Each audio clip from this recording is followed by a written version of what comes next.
Irashaimase. Hello and welcome to Fataris' Kitchen. I'm your host, Chef Fataris.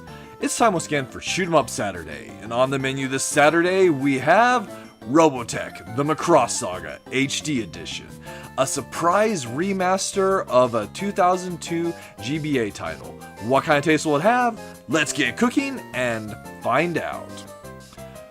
Originally from developer Lucky Chicken Games and publisher TDK Interactive, Robotech the Macross Saga released for the Game Boy Advance in 2002. Now fast forward to March 2021 and we have the surprise remaster released on the Nintendo Switch courtesy of developer Galaxy Pest Control. And this one is a really safe pass. Even if you're a fan of the Robotech/Macross franchise, I don't feel that there's enough in this game to be worth picking up. The gameplay is stale, there's a lot of issues and bugs, and in general it's just not one that I can recommend. So with that out of the way, we find ourselves here at the main menu, which, you know, it does have a little bit of a nice presentation to it with the SDF1 over there on the right and everything there. There are two modes we can play the game in: single play and co-op play. In the original Game Boy Advance version, there were actually three modes you could play the game in: single play, co-op play, and versus. But the versus has been taken out of this one, I'm assuming because each player wouldn't have their own screen, and that's one advantage of the GBA one, although it would require a little bit of effort, as you would need a link cable and then somebody that had a Game Boy Advance and a copy of the title to play. Of course, co-op is how we're going to show you the game. So as we start, we're taken to this player select, and there are 5 characters available initially with several unlockable characters as well. But that's be too much of a slog in my mind to unlock those other characters. There is something that's neat here though. Each character has particular stats in 5 different categories: power, stamina, strength, piloting, and speed.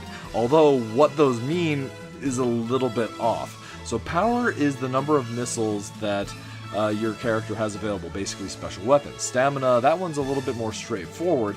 That's the amount of HP you have on, let's see, total. So you want to have somebody with more stamina. Strength is the power of your main shot. Piloting is the speed of your ship in fighter mode. And speed is the speed of your ship in Battloid mode.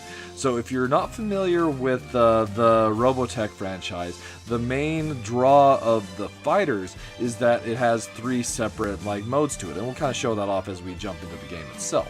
So I'll select Rick, who's the main character of Robotech, at least the Macross Saga. And for second player, we'll go with Ben, so we have some good survivability. And there is or rather, the game does kind of follow the story of the original Macross Saga. So it's kind of just going off here what's going on, like a little bit of a story with some of the characters that you would see in the game. And after a bit of loading, we dive into Mission 1, Booby Trap. So as far as controls are concerned, things are relatively basic for our primary attack.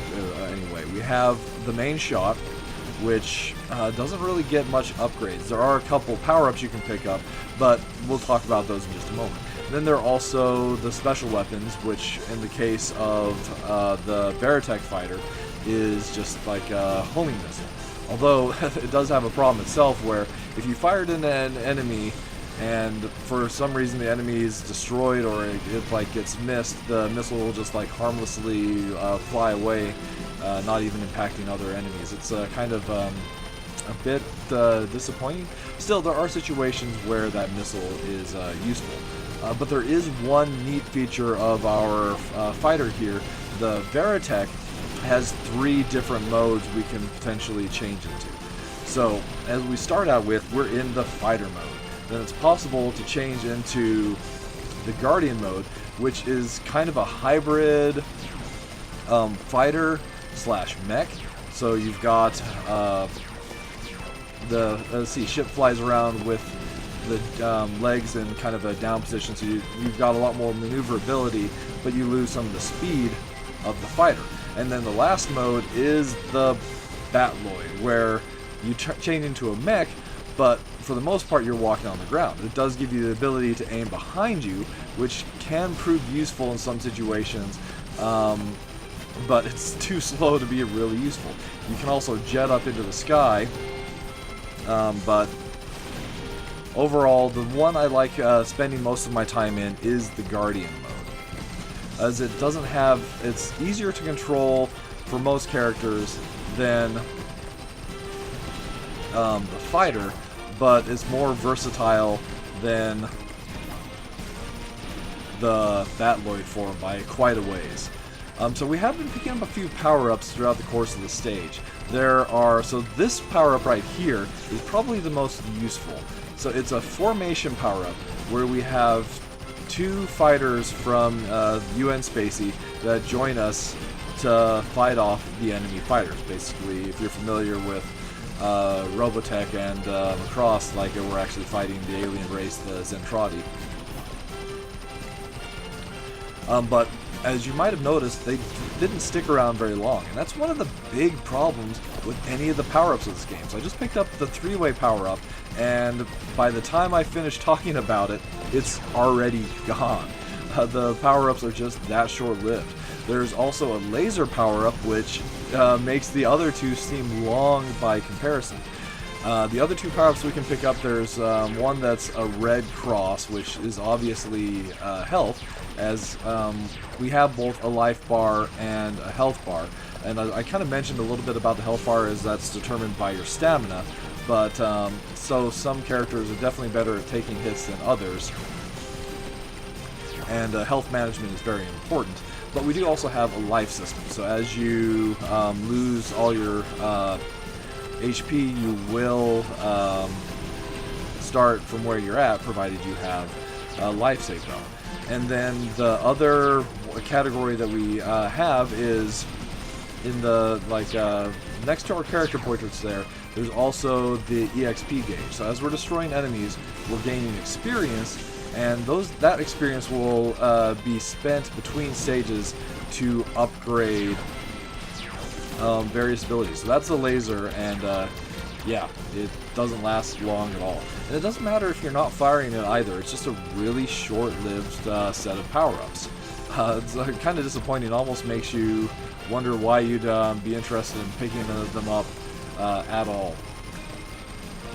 And also, another thing, at this point in a lot of shoot 'em ups, we would have gotten to the first stage boss, or be fairly far through the first stage. At this point, we're still working our way through the first stage against kind of the same enemies, just over and over again. And this is one of the big problems I have with the game, is it's just such a slog where we're just fighting wave after wave after wave of the same enemy, just wearing you down.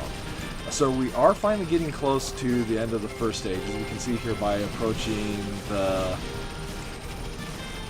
SDF-1 here, the Macross. Although, one thing that's interesting, so I'm going to show a little bit of the GBA title in here as well. The way that it looks in the GBA title and with the amount we scroll past this is a little bit different. In addition to that, the first boss that we fight, although being the same, there are some neat elements that I liked in the original GBA version. So here we are fighting the first stage boss.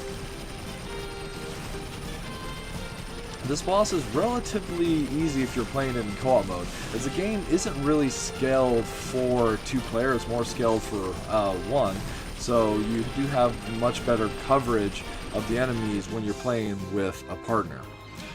So there we defeated the first boss. When you defeat the first boss in the GBA title, it actually falls to the ground and you see his wreckage remaining there before the stage transitions on. Kind of neat feature. Back here at the mission results, you can scroll through and see how many enemies you destroyed and how much experience you earned off of those. There's also a little bit of a player bonus that you receive afterwards. Move on from here and we can see our level up screen. So each stat has a particular cost associated with it. And as I mentioned what the stats do before, it's kind of up to you what you want. I think survivability is an excellent way to go, but depending on which character you picked, it might be useful to go with the strength for more power to your shots, or potentially the piloting so you have a faster speed. Once you've finished your selection, you move on. It asks you, once again, if you want to upgrade. It asks you if you want to upgrade even if you didn't pick anything. And then in a two-player game, the second player gets to make their selection as well.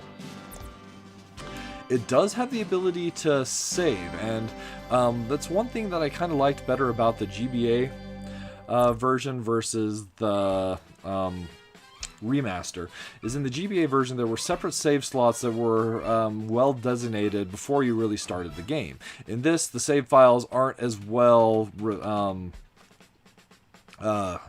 they're not as well noted. The one save file would be for your single player, the other save file would be for your co-op play. So in Mission 2, Blitzkrieg, we find ourselves fighting above the rings of Saturn.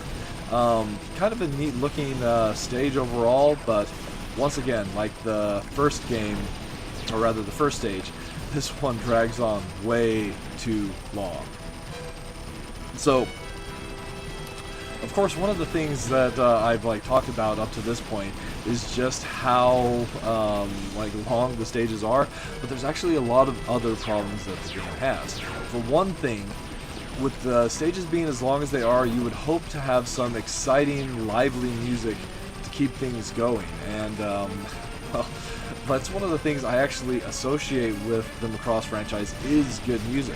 However, being an older, early 80s anime and just some of the fanfare, the music in this game doesn't really have a whole lot going for it, and it just repeats over and over and over again until you're almost ready to you'd want to wear earmuffs, or I would actually recommend when you're playing this game, maybe playing with a different soundtrack turned on, just to save yourself the pain of having to listen to the music just endlessly loop. So that's one problem. Another problem is some of the issues that you encounter in co-op mode. So one thing I didn't like was the short duration of the power-ups. But here's a potential problem. When one character, and it's turns into Battloid mode, it stops the scrolling of the stage. And should that character die, specifically if they're player 1, well, here's a clip of a later stage where that happened. Player 1 was destroyed in Battloid form, and player 2 was stuck with no choice but self-destruct against the surrounding environment to ultimately move the state, or to rather get a game over. Another rather bad part is up here.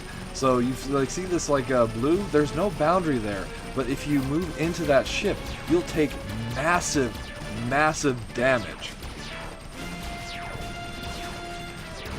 In addition to that problem as well, when you're transforming between forms, it's possible, if there's some geometry on the stage, if you're low enough, you'll transform into the stage itself, and ultimately you'll start taking environmental damage and die that way as well. Just all these little glitches that are problematic with the gameplay itself. In addition to the gameplay you've seen here, there is one other gameplay mode that's available. So if you get to the third stage in single player mode, it's actually taken out in the co-op mode. You'll have a stage where you pilot Destroid, and you have 4 different Destroids you can choose between, and those Destroids you'll be playing from this top-down perspective, moving around the map to find the objectives to ultimately destroy. But once again, the same problems apply here. This particular stage that I was playing, I was stuck going through this stage listening to the same monotonous music and fighting the same enemies for almost 10 minutes. It was ridiculous. So, there you have it. Robotech the Macross Saga HD Edition served up your enjoyment. This one is definitely a pass. Just the easiest way to describe it is it's just stale. It almost feels like it's a Flash shoot 'em up or something along those lines. It's just, there's not enough that's here that's enjoyable. As far as the minus flavors are concerned, the stages are just way too long. The action just feels clunky, and the music will get on your nerves really fast.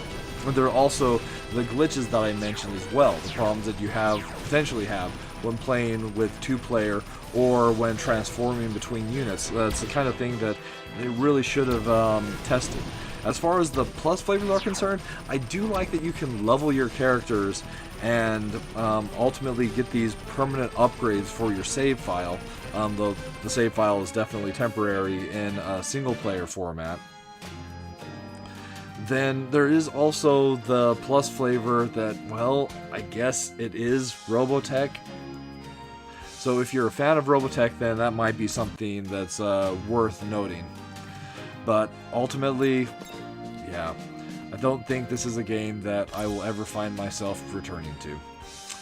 Alright, that'll just about wrap it up for this week's episode of Shoot 'em Up Saturday. As always, I want to thank you so much for joining us this week, and I look forward to seeing you again next week.